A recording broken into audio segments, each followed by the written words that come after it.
Offensive players the Vikings could have their peepers on at the Senior Bowl.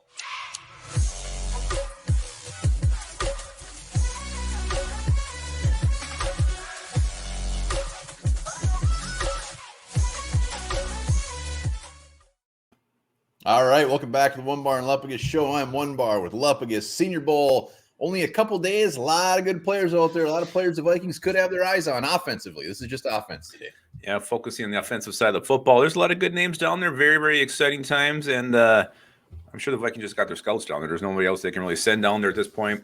Kwesi's busy getting a damn coach. Maybe he'll fly down and look at some guys face to face. Who knows what's going to happen there. But before you up on that, be sure to subscribe to the channel. Like the vids. We are closing in on 5,500 subscribers. Can't wait till we get to 6,000.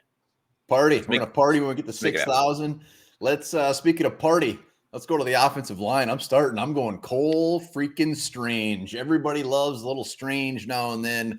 Guard, Chattanooga, small school, 6'4", 304 pounds. Nasty. He's nasty. He's powerful. He plays guard, tackle. They actually got him working at center this week as well. He was one of the most dominant. He was the most dominant interior offensive lineman in the FCS. Can he bring that over? Is he this year's Quinn Miners? What do we got? But Cole Strange seems to be the real deal. 86.3 Pro Football Focus grade as a guard. That's good. Yeah. Well, I like best about what you said. There's nasty, mean, tough. This is what we have to do on the O-line, especially on the interior. Get some pigs in here who are mean, who are nasty, who will fight, who will battle. None of this zone blocking crap, fast finesse guys. No, we want guys who are physical, who attack. Yes. So definitely Cole Strange makes a lot of sense no matter how strange he may be. This is the Senior Bowl. This isn't the East-West Shrine game. This is high-end talent down here. A lot of guys are going round one. A lot of guys are going round two. So I kind of focus my guys on this. So I'm starting right at the top. I ain't thinking around. Minnesota Vikings have a new regime. That new regime needs to decide if their quarterback of the future is in this draft class, if he's going to be available at pick 12, if they want to use that 12th pick on him. So I'm looking at two quarterbacks right off the bat. Yeah, I'm taking two. I'm being selfish because you got to talk about these guys together. First one, Malik Willis. Yes, he's got some risk. He's not your traditional thrower. He's got a rocket for an arm, not always super accurate, but the guy's super mobile.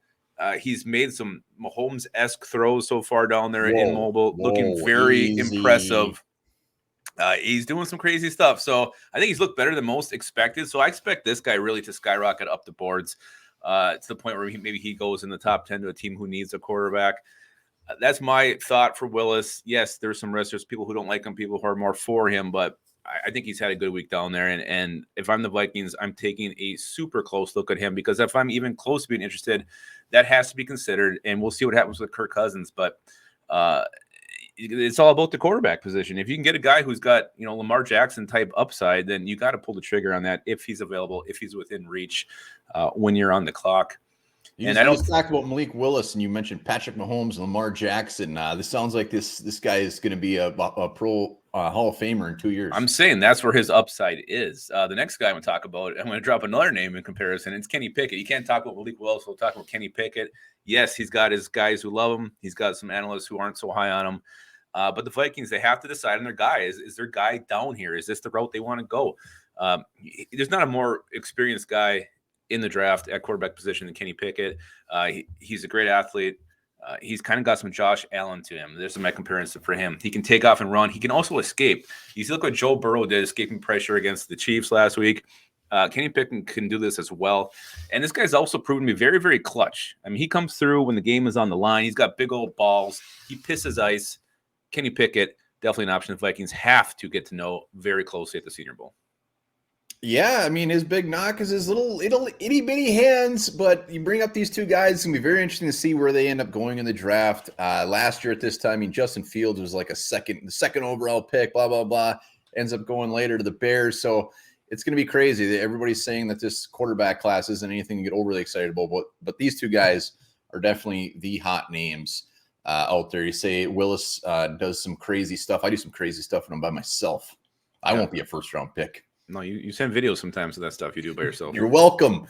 Well, I'm glad that you're going at top heavy because pretty much all my guys, they're definitely not names you're going to be seeing in the first round. So I'm going back to the offensive line again. Guard, Cade Mays, Tennessee, started his college career at Georgia as one of the top top-ranked high school lineman to come out of high school. His big thing, he's 6'5", 325 pounds. He's got the size, he's got the power, but it just seems like he hasn't put it together technically.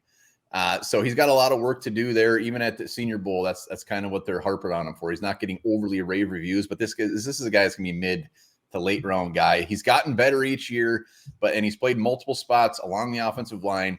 Powerful, big, plop him in at guard, maybe a little bit of a project, but I'll be watching you, Cade. Yeah, I actually had him in a mock I did earlier in the year, and I remember him being, I think he's played every position on the whole line, hasn't he? Yep. Yeah. So Gabe Mays is the guy who gets around when it comes to positions on the O-line. And, yeah, you got to look for depth down the road here. And I don't know how this depth chart is going to look. I don't know who's going to stay, who Kwesi's going to cut. So we could be needing a lot of options on the depth chart for Minnesota Vikings offensive line. And Mays starting, I mean, he started as a freshman, Georgia, started as a sophomore at Georgia, went to Tennessee. He's played against some very, very good players. Absolutely. I'm going to go with a name most of us are very familiar with, Zion Johnson, the guard from Boston College. Again, I'm looking at top-end talent. Here's the Senior Bowl. I ain't getting cute. This guy's been the best guard down and mobile, super aggressive. He's a finisher, just like you are, One Bar. He finishes. Thank you. He makes sure he does. He's great at handling bull rush. He can anchor. Super smart as well. His technique is through the roof. He understands how to use his hand placement, things like that. He has played some left tackle, and what's been interesting down in mobile, he is staying after practice to work at center. So whether the Vikings plug him in at right guard or center, I think he's a guy who could fill two major holes. And we still got Wyatt Davis floating out there, so who knows what his role is going to be. If I'm not giving up on Wyatt Davis just yet, and I would hope the new regime doesn't either. But regardless, you're going to need at least one more guy to potentially be a starter. If you get Zion Johnson, if you end up getting another late first-round pick, or if you move up from round 2 to get this guy, he may be well worth it. Nobody's giving up on Wyatt Davis. Hell no. Can't wait to see what he brings next year. But, yes, Johnson, love that guy. He's probably going to be a guy that just keeps getting hotter and hotter. Dude's going to end up being like an 18th overall pick. Yeah, like Chris Lindstrom. This guy is not going to be the 18th overall pick. Again, I'm going quarterback, but I'm going later in the draft. I'm going Bailey Zappi, Western Kentucky. Started out at Houston Baptist.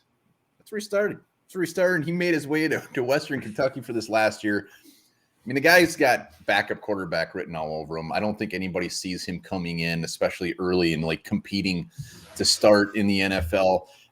He's the big thing about him. He's smart. He's patient. He's not going to wall you with his athletic ability. He's not going to wall you with a ginormous arm. He's got a good arm, good accuracy, but his footwork, mechanics, overly smart, screams backup quarterback. If Bailey Zappi is there, if he's there in the later rounds, snap him up. The dude so this worked out for him well too. He had 62 touchdowns this year. 62 touchdowns. That's a lot. 6,000 passing yards. How many Bailey attempts? Zappi. Zap. Well, yeah, I mean, it'd be funny to get him. You can call his followers the Zappers or something like that. But yeah, no matter if it's round 1, round 6, I do think a quarterback will be drafted by the new front office this year, and who knows where that's going to happen. But I think they'll take somebody. They're going to want at least somebody that they picked.